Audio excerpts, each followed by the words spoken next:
Hello साथियों, आज की इस वीडियो में हम लोग साइंस का वायरल गैस प्रश्न को देखने वाले हैं साथियों, जो कि 100% लड़ेगा प्यारा साथियों। ये ब्रह्मास्त्र सीरीज का पार्ट 3 है। अगर अभी तक आपने पार्ट 1 पार्ट 2 को नहीं देखे हैं तो डिस्क्रिप्शन बॉक्स में लिंक दिया गया है, जाइए वहां से देखिएगा। साथियों, अभी तक आपने वीडियो को लाइक नहीं किया तो वीडियो को लाइक कर दीजिए और चैनल को सब्सक्राइब नहीं किया तो चैनल को सब्सक्राइब करके और बेल आइकन घंटी को ऑल पर प्रेस कर दीजिए, जिससे क्या होगा कि हमारे आने वाली वीडियो को नोटिफिकेशन आप तक पहुंचता रहे। साथियों, आज की इस वीडियो से हूबहू प्रश्न मिलने वाला है, तो वीडियो को शुरू से लास्ट तक जरूर देखिएगा। 5 से 7 क्वेश्चन ऐसे होगा जो हूबहू आपकी परीक्षा में देखने को मिलेगा। तो चलिए पहले प्रश्न को देख लेते हैं। देखिए, आज का पहला प्रश्न जो कहता है प्यारे साथियों, एक उत्तल गोलीय दर्पण से प्रतिबिंब बनता है प्यारे साथियों, आभासी वास्तविक आकार में बड़ा उल्टा। तो प्यारे साथियों, एक उत्तल गोलीय दर्पण से प्रतिबिंब बनता है, कैसा बनता है? तो आभासी बनता है, काल्पनिक बनता है। ठीक है, कैसा बनता है? आभासी बनता है, काल्पनिक बनता है। ऑप्शन नंबर ए हो जाएगा बिल्कुल ही राइट आंसर। ठीक है, आप लोग को याद कर लेना है।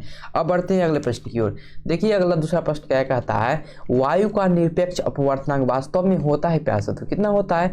1 के बराबर, 1 से कम, 1 से अधिक, 0। तो प्यारे साथियों, आपको ध्यान में रखना है, वायु का निरपेक्ष अपवर्तनांक वास्तव में होता है 1 से अधिक। कितना? 1 से अधिक होता है। ऑप्शन में सी बिल्कुल यहाँ पर राइट आंसर हो जाएगा, आप लोग को ध्यान में रखना है। ठीक है, अब चलते हैं अगले प्रश्न की ओर। देखिए, अगला प्रश्न ये कहता है, तीसरा प्रश्न कहता है, निम्नलिखित में किसका अपवर्तनांक सबसे अधिक होता है प्यारे साथियों? बहुत ही इंपॉर्टेंट प्रश्न प्यारे साथियों, रट लीजिएगा इसको।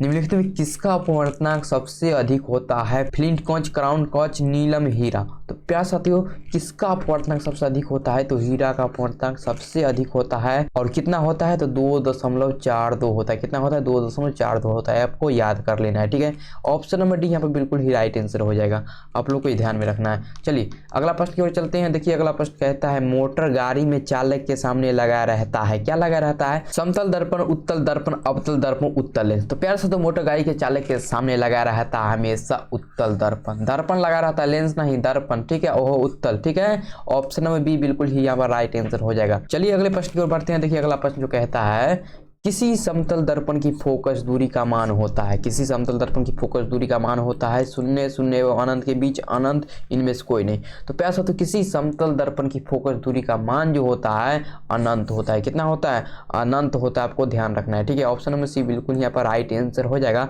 आपको याद कर लेना है। बढ़ते हैं प्यारे साथियों अगले प्रश्न की ओर। देखिए, छठा नंबर प्रश्न कहता है, गोलीय दर्पण के ध्रुव से वक्ता केंद्र की दूरी को कहते हैं। गोलीय दर्पण की ध्रुव से वक्ता केंद्र की दूरी को क्या कहते हैं? वक्रता त्रिज्या कहते हैं। क्या कहते हैं?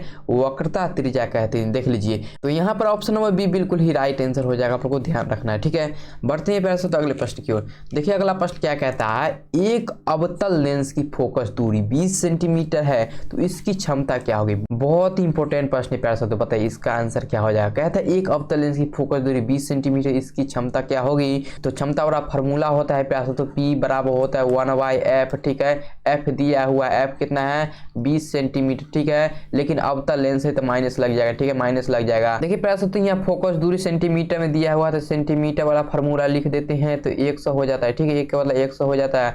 अगर 1 रहता तो यहाँ मीटर हो जाता है। ठीक है, तो 100 बट्टे में -20 कटाइए। ठीक है, 5 बार में जाएगा यानी -5। ठीक है, -5 डायोप्टर आ गया, -5 डायोप्टर ऑप्शन नंबर सी में है। ठीक है, ऑप्शन नंबर सी बिल्कुल ही राइट आंसर हो जाएगा यहाँ पर। चलिए बढ़ते हैं आगे। देखिए, अगला प्रश्न क्या कहता है, वस्तु से छोटा और आभासी प्रतिबिंब इनमें किस दर्पण से प्राप्त होता है? इनमें किस दर्पण से प्राप्त होता है? समतल दर्पण से, अवतल दर्पण से, दोनों दर्पण से, उत्तल दर्पण से। तो प्यारे साथियों, वस्तु से छोटा और आभासी प्रतिबिंब इनमें से किस दर्पण से प्राप्त होता है? तो हमेशा उत्तल दर्पण से। ठीक है, उत्तल दर्पण से। वस्तु से छोटा और वास्तविक प्रतिबिंब हमेशा उत्तल दर्पण से प्राप्त होता है, हमेशा याद रखिएगा। ठीक है, ऑप्शन नंबर डी जो हो जाएगा प्यारे साथियों बिल्कुल ही राइट आंसर हो जाएगा, आपको ध्यान रखना है। ठीक है, देखिए 9वां नंबर प्रश्न क्या कहता है, वस्तु से बड़ा आभासी प्रतिबिंब किस दर्पण से प्राप्त होता है? कहता है, वस्तु से बड़ा आभासी प्रतिबिंब किस दर्पण से प्राप्त होता है?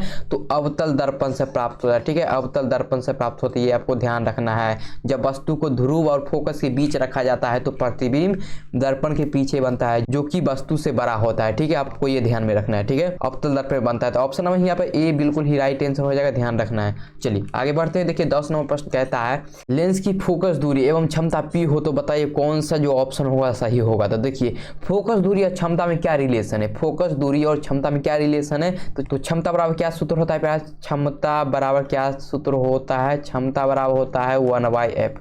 ठीक है, 1/f। क्षमता को P लिखे हैं, ठीक है, ये F इधर आ जाएगा गुना में, तो P गुने F बराबर कितना आ जाएगा, बराबर 1। तो देखिए ऑप्शन नंबर सी में दिख रहा है P गुने F बराबर 1। ऑप्शन नंबर सी बिल्कुल ही राइट आंसर हो जाएगा यहाँ पर, ठीक है। देखिए क्षमता बराबर सूत्र होता है 1/f और क्षमता को P से डिनोट करते हैं, ठीक है। F इधर भाग में इधर आएगा तो गुना में लिख दिए, ठीक है। तो P गुने F बराबर 1, वही P गुने F बराबर 1, ऑप्शन नंबर सी बिल्कुल ही राइट आंसर हो जाएगा, ठीक है।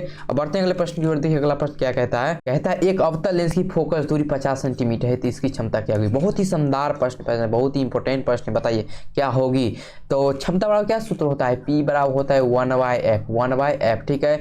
अवतल लेंस की फोकस दूरी दिया गया है, ठीक है, 50 सेंटीमीटर। अवतल लेंस है तो माइनस लगेगा और 50 सेंटीमीटर, ठीक है। अगर सेंटीमीटर में फार्मूला दिया गया है तो सेंटीमीटर फार्मूला लिखेंगे तो 100 हो जाएगा, 100/f, ठीक है। तो 100 बटने में कितना हो जाएगा, 50 हो जाएगा माइनस, ठीक है। कटाइए तो 2 होगा बराबर -2, इसका आंसर हो जाएगा -2 डायोप्टर, ठीक है, -2 डायोप्टर। ऑप्शन नंबर बी बिल्कुल ही राइट आंसर हो जाएगा, आप लोग को देख लेना है, ठीक है। चलिए आगे बढ़ते हैं। देखिए 12 नंबर प्रश्न क्या कहता है, अवतल दर्पण द्वारा किसी वस्तु का बन सकता है, क्या बन सकता है, अवतल दर्पण द्वारा किसी वस्तु का बन सकता है केवल आभासी प्रतिबिंब, केवल वास्तविक प्रतिबिंब, या दोनों प्रतिबिंब, ठीक है, या दोनों में से कोई नहीं। तो प्यार से तो अवतल दर्पण द्वारा किसी वस्तु का बन सकता है आभासी प्रतिबिंब और वास्तविक प्रतिबिंब दोनों, यानी ऑप्शन नंबर सी बिल्कुल ही राइट आंसर हो जाएगा यहाँ पर, ठीक है। चलिए बढ़ते हैं अगले प्रश्न की ओर। अगला प्रश्न कहता है प्यार से तो अवतल दर्पण की वक्रता त्रिज्या उसकी फोकस दूरी की होती है, क्या होती है। तो अवतल दर्पण की वक्रता त्रिज्या यानी r, ठीक है, फोकस दूरी f, फोकस दूरी की होती है प्यारे साथी दुगुनी, वक्रता त्रिज्या जो होती है फोकस दूरी की दुगुनी होती है। ऑप्शन नंबर बी बिल्कुल ही राइट आंसर हो जाएगा, आप लोग को याद रख लेना है, ठीक है। f बराबर क्या होता है, f बराबर r/2, ठीक है, r/2 होती है। यहाँ पर r से r बराबर क्या हो जाएगा, 2f नहीं हो जाएगा, r जो होता है फोकस दूरी की दुगुनी होती है, ठीक है। चलिए आगे बढ़ते हैं। देखिए अगला प्रश्न कहता है निम्न में कौन किसी वस्तु का वास्तविक प्रतिबिंब बना सकता है, बताइए कौन सा ऐसा लेंस है जो किसी वस्तु का वास्तविक प्रतिबिंब बना सकता है। प्यारे साथियों अवतल लेंस, कांच की समांतर सिल्ली या पट्टिका, या उत्तल लेंस, या कांच की प्लेट। तो प्यारे साथियों यहाँ पर एक ही लेंस है जो उत्तल लेंस है, ठीक है। उत्तल लेंस किसी वस्तु का वास्तविक प्रतिबिंब बना सकता है, ठीक है। ऑप्शन नंबर सी यहाँ पर बिल्कुल ही राइट आंसर हो जाएगा, आपको ध्यान रखना है, ठीक है। चलिए आगे बढ़ते हैं। चलिए अगला प्रश्न कहता है किसी वस्तु का आवर्धित प्रतिबिंब निम्न में से किस दर्पण से बनता है। बहुत इंपॉर्टेंट प्रश्न है, तो बताइए क्या हो जाएगा इस प्रश्न का आंसर। किसी वस्तु का आवर्धित प्रतिबिंब निम्न में से किस दर्पण से बनता है। तो प्यारे साथियों अवतल दर्पण से बनता है। किस दर्पण से बनता है, अवतल दर्पण से हमेशा बनता है आवर्धित प्रतिबिंब, ठीक है। आवर्धित कहने का मतलब बड़ा, किसी वस्तु का जब बड़ा प्रतिबिंब किस में बनेगा, अवतल दर्पण में, ठीक है, अवतल दर्पण में। ऑप्शन नंबर बी हो जाएगा बिल्कुल ही राइट आंसर। चलिए बढ़ते हैं अगले प्रश्न की ओर। देखिए अगला प्रश्न कहता है 16 नंबर, फेरस सल्फेट क्रिस्टल का रंग होता है। प्यारे दोस्तों फेरस सल्फेट क्रिस्टल का रंग होता है सफेद, हरा, लाल, भूरा। तो प्यारे दोस्तों फेरस सल्फेट क्रिस्टल का रंग जो होता है प्यारे दोस्तों हरा होता है। कैसा होता है, हरा होता है, आप लोग को ध्यान में रखना है। ऑप्शन नंबर बी जो हो जाएगा बिल्कुल ही राइट आंसर हो जाएगा, ध्यान में रखना है आप लोगों को, ठीक है। चलिए अगला देखते हैं प्रश्न 17 नंबर कहता है अम्लीय ऑक्साइड के विलयन का पीएच मान क्या होगा, बताइए। बहुत इंपॉर्टेंट प्रश्न है प्यारे साथियों। अम्लीय ऑक्साइड के विलयन का पीएच मान क्या होगा, 7 के बराबर, 7 से अधिक, 7 से कम, इनमें से कोई नहीं। प्यारे साथियों हमेशा याद रखिएगा अम्लीय ऑक्साइड के विलयन का पीएच मान होता है 7 से कम। कितना, 7 से कम होता है, ठीक है। अगर पूछ दिया जाए क्षारीय ऑक्साइड का विलयन, अगर पूछ दिया जाए क्षारीय ऑक्साइड के विलयन का पीएच मान क्या होगा, तो 7 से अधिक, ठीक है। अगर पूछ दिया जाए उदासीन विलयन का पीएच मान कितना होगा, तो 7 के बराबर, ठीक है। इतना आपको ध्यान में रखना है। अब चलते हैं प्यारे दोस्तों अगले प्रश्न की ओर। देखिए अगला प्रश्न क्या कहता है, NaOH है, NaOH है, क्या है मेरे प्यारे साथियों, क्या है, अम्ल है, क्षार है, लवण है, कोई नहीं। तो प्यारे साथियों NaOH एक क्षार है, क्या है, क्षार है। ऑप्शन नंबर बी बिल्कुल यहाँ पर राइट आंसर हो जाएगा, आप लोगों को ध्यान में रखना है, ठीक है। चलिए बढ़ते हैं अगले प्रश्न की ओर। देखिए अगला प्रश्न कहता है सिल्वर क्लोराइड AgCl का रंग क्या है। सिल्वर क्लोराइड AgCl का रंग क्या है, तो श्वेत है प्यारे साथियों, श्वेत है, क्या है, श्वेत है, आप लोग को ध्यान में रखना है। ऑप्शन में ए बिल्कुल ही राइट आंसर हो जाएगा, आप लोग को ध्यान में रखना है, ठीक है। बढ़ते हैं अगले प्रश्न की ओर। देखिए अगला प्रश्न जो कहता है निम्नलिखित में से पीएच का कौन सा मान क्षारल विलयन का मान देता है। प्यारे दोस्तों बताइए निम्नलिखित में से कौन सा पीएच मान जो होता है क्षारल विलयन का मान देता है, 2, 7, 6, 13। तो प्यारे दोस्तों क्षारीय विलयन का पीएच मान कितना कितना होता है, 7 से अधिक होता है। ठीक है, तो देखिए 7 से अधिक वाला एक ही ऑप्शन है, ऑप्शन नंबर डी बिल्कुल ही राइट आंसर हो जाएगा। ठीक है, आप लोग को ध्यान में रखना है। चलिए बढ़ते हैं अगले प्रश्न की ओर। देखिए अगला प्रश्न जो कहता है 21 नंबर, देखिए बेकिंग पाउडर का अनुसूत्र क्या है? बेकिंग पाउडर का अनुसूत्र क्या है? Na2CO3 CaCO3 NaHCO3 NaCO3। तो प्यारे से बेकिंग पाउडर का जो अनुसूत्र होता है NaHCO3। क्या होता है? NaHCO3। ऑप्शन नंबर सी बिल्कुल ही राइट आंसर हो जाएगा, आपको ध्यान में रखना है। ठीक है, चलिए बढ़ते हैं अगले प्रश्न की ओर। देखिए अगला प्रश्न जो क्या कहता है 22 नंबर, देखिएगा सल्फ्यूरिक अम्ल का अनुसूत्र होता है। प्यारे से तो बताइए सल्फ्यूरिक अम्ल का अनुसूत्र होता है, क्या होता है? H2S2O7 या H2SO4 या H2S2O3 या H2S2O8 होता है। तो प्यारे से तो सल्फ्यूरिक अम्ल का अनुसूत्र जो होता है H2SO4 होता है। क्या होता है? H2SO4 होता है। ऑप्शन नंबर बी बिल्कुल ही राइट आंसर हो जाएगा, आप लोगों को ध्यान में रखना है। बढ़ते हैं प्यारे से अगले प्रश्न की ओर। देखिए अगला प्रश्न क्या कहता है 23 नंबर, निम्न में कौन आयनिक यौगिक है? बताइए निम्न में कौन आयनिक यौगिक है? CH4CO2 CaCl2 NH3। तो प्यारे से तो आयनिक यौगिक कौन हो जाएगा? CaCl2। कौन हो जाएगा? CaCl2। ऑप्शन नंबर सी जो हो जाएगा बिल्कुल ही राइट आंसर हो जाएगा, आप लोगों को ध्यान में रखना है। बढ़ते हैं प्यारे से अगले प्रश्न को। देखिए अगला प्रश्न कहता है सोडियम कार्बोनेट के जलीय विलयन में मिथाइल ऑरेंज का घोल मिलाने पर घोल का रंग परिवर्तित होकर कैसा हो जाता है? बहुत ही इंपॉर्टेंट प्रश्न है प्यारे से, तो आप लोगों को ध्यान में रख के जाना है। क्या हो जाएगा इस प्रश्न का आंसर? पीला, लाल, हरा, नीला। तो प्यारे से तो क्या हो जाएगा इस प्रश्न का आंसर? तो यहाँ पर हरा हो जाएगा। क्या हो जाएगा? हरा हो जाएगा। ऑप्शन नंबर सी बिल्कुल ही राइट आंसर है, आप लोगों को ध्यान में रखना है। ठीक है, बढ़ते हैं अगले प्रश्न की ओर। देखिए अगला प्रश्न क्या कहता है, देखिए बहुत ही शानदार प्रश्न है प्यारे से, तो बताइए क्या हो जाएगा इस प्रश्न का आंसर? बहुत ही इंपॉर्टेंट प्रश्न है। ठीक है, बताइए नीला थोथा यानी तूतिया का रासायनिक सूत्र क्या होता है? प्यारे से तो बहुत ही इंपॉर्टेंट प्रश्न है, बताइए क्या हो जाएगा? तो यहाँ पर हो जाएगा CuSO4 × 5H2। क्या हो जाएगा? CuSO4 × 5H2 बिल्कुल ही राइट आंसर है, आप लोगों को ध्यान में रख लेना है।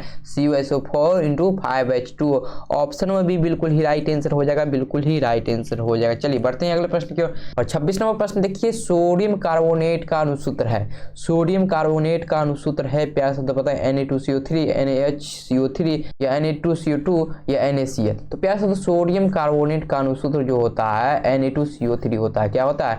Na2CO3। ऑप्शन में ए बिल्कुल ही राइट आंसर हो जाएगा। चलिए बढ़ते हैं अगले प्रश्न की ओर। देखिए अगला प्रश्न क्या कहता है 27 नंबर, बेकिंग सोडा का रासायनिक सूत्र है। बेकिंग सोडा का रासायनिक सूत्र है NaHCO3 NaOH KOH Na2CO3। तो प्यारे से तो बेकिंग सोडा का रासायनिक सूत्र होता है, बेकिंग सोडा का NaHCO3। क्या होता है? NaHCO3। ऑप्शन में ए हो जाएगा, बिल्कुल ही राइट आंसर, आप लोगों को ध्यान में रखना है। ठीक है, अब चलते हैं अगले प्रश्न की ओर। देखिए अगला प्रश्न क्या कहता है 28 नंबर, इनमें से कौन सबसे अधिक अम्लीय है? इनमें से कौन सबसे अम्लीय है? इनमें से कौन सबसे अधिक अम्लीय है बताइए? तो सबसे अधिक अम्लीय वही होगा प्यारे साथियों जिसका पीएच मान सबसे कम होगा, जिसका पीएच मान सबसे कम होगा। तो यहाँ पर देखिए ऑप्शन में किसका पीएच मान सबसे कम है, तो ऑप्शन नंबर ए में दिख रहा है जिसका पीएच मान सबसे कम है। ठीक है, पीएच बराबर 1। ठीक है, पीएच बराबर 1 जो होगा सबसे अधिक अम्लीय होगा। ऑप्शन में ए बिल्कुल ही राइट आंसर हो जाएगा। चलिए बढ़ते हैं अगले प्रश्न की ओर। देखिए अगला प्रश्न क्या कहता है, सिरका जो अचार बनाने के लिए उपयोग में लाया जाता है तो निम्नलिखित में से क्या है? सिरका जो अचार बनाने में उपयोग में लाया जाता है तो निम्नलिखित में से क्या है प्यारे साथियों? आइए ऑप्शन देखते हैं। 5 से 10% एसिटिक अम्ल, 100% एसिटिक अम्ल, 10 से 20% एसिटिक अम्ल और 50% एसिटिक अम्ल। तो प्यारे साथियों सिरका जो है, सिरका 10 से 20% एसिटिक अम्ल है। कितना? सिरका जो है 10 से 20% एसिटिक अम्ल, बिल्कुल यहाँ पर राइट आंसर हो जाएगा, आप लोग को ध्यान में रखना है। चलिए बढ़ते हैं अगले प्रश्न की ओर। देखिए अगला प्रश्न कहता है निम्नलिखित में कौन विजातीय यौगिक है? बहुत ही इंपॉर्टेंट प्रश्न है, बताइए इस प्रश्न का आंसर क्या हो जाएगा? निम्नलिखित में कौन विजातीय यौगिक है? चूना, पत्थर, संगमरमर, खड़िया या प्लास्टर ऑफ पेरिस। तो प्यारे से तो देखिए तो चूना, पत्थर, संगमरमर, खड़िया एक तीनों तो एक ही है, लेकिन यहाँ पर प्लास्टर ऑफ पेरिस एक अलग आ गया। ठीक है, तो यही विजातीय है। ठीक है, ऑप्शन नंबर डी बिल्कुल ही राइट आंसर हो जाएगा। ठीक है, यहाँ पर तीनों सेम था और एक अलग था, तो यही आंसर हो गया। ठीक है, विजातीय का मतलब यही होता है। अब बढ़ते हैं अगले प्रश्न की ओर। देखिए अगला प्रश्न क्या कहता है, सुपोषी पोषण के लिए आवश्यक बताइए। वेरी वेरी इंपॉर्टेंट प्रश्न है प्यारे साथियों इस साल के लिए। ठीक है, सुपोषी पोषण के लिए आवश्यक क्या है? क्लोरोफिल, कार्बन डाइऑक्साइड और तथा जल, सूर्य का प्रकाश, उपरोक्त सभी। तो प्यारे साथियों सुपोषी पोषण के लिए क्लोरोफिल, कार्बन डाइऑक्साइड तथा जल, सूर्य का प्रकाश, ये सभी क्या है? जरूरी है, आवश्यक है। ऑप्शन नंबर डी बिल्कुल यहाँ पर राइट आंसर हो जाएगा, आप लोग को ध्यान में रखना है। चलिए अगले प्रश्न की ओर बढ़ते हैं। अब देखिए अगला प्रश्न क्या कहता है, मानव हृदय में पाए जाते हैं 3 वेसम, 2 वेसम, 4 वेसम, 5 वेसम। तो प्यार से तो मानव हृदय में 4 वेसम पाए जाते हैं। कितने? 4 वेसम पाए जाते हैं। ऑप्शन नंबर सी जो हो जाएगा बिल्कुल ही राइट आंसर हो जाएगा, आप लोग को ध्यान में रखना है। ठीक है, आप लोग को ध्यान में रखना है। अब बढ़ते हैं अगले प्रश्न की ओर। देखिए प्यार से तो अगला प्रश्न जो कहता है, निम्नांकित में से कौन मलेरिया परजीवी है? बताइए निम्नांकित में से कौन मलेरिया परजीवी है? प्लाज्मोडियम, लिस्मेनियम, प्रोटोजोआ, इनमें से कोई नहीं। तो प्यार से तो मलेरिया परजीवी है प्लाज्मोडियम। क्या है? प्लाज्मोडियम मलेरिया परजीवी है। ठीक है, ऑप्शन नंबर ए बिल्कुल ही यहाँ पर राइट आंसर हो जाएगा। ठीक है, बढ़ते हैं अगले प्रश्न की ओर। अब देखिए अगला प्रश्न कहता है 34 नंबर, देखिए कवक में पोषण की कौन सी विधि पाई जाती है? मृतजीवी, संभोजी, स्वपोषी, इनमें से कोई नहीं। तो प्यार से तो कवक में एक पोषण की कौन सी विधि पाई जाती है? तो मृतजीवी पाई जाती है। ठीक है, ऑप्शन में ए बिल्कुल ही राइट आंसर हो जाएगा, आप लोग को ध्यान में रखना है। ठीक है, चलते हैं अगले प्रश्न की ओर। देखिए अगला प्रश्न क्या कहता है, सामान्य अनुशीतलन रक्तदाब होता है? प्यास होते सामान्य अनुशीतलन रक्तदाब होता है 80 mm, 100 mm, 120 mm या 130 mm। तो प्यास होता है अनुशीतलन जो होता है 80 mm। ठीक है, अनुशीतलन जो होता है 80 mm। अब प्रकुंचन की बात करें, प्रकुंचन की बात करें, प्रकुंचन की तो 120 mm। ठीक है, 120 mm होता है। ठीक है, आपको ध्यान में रखना है। अनुशीतलन यहाँ पर 80 mm हो जाएगा, तो ऑप्शन में ए बिल्कुल ही राइट आंसर हो जाएगा यहाँ पर। चलिए बढ़ते हैं अगला प्रश्न की ओर। देखिए अगला प्रश्न कहता है, रुधिर का कौन सा अवयव रक्त शराब को रोकने में मदद करता है?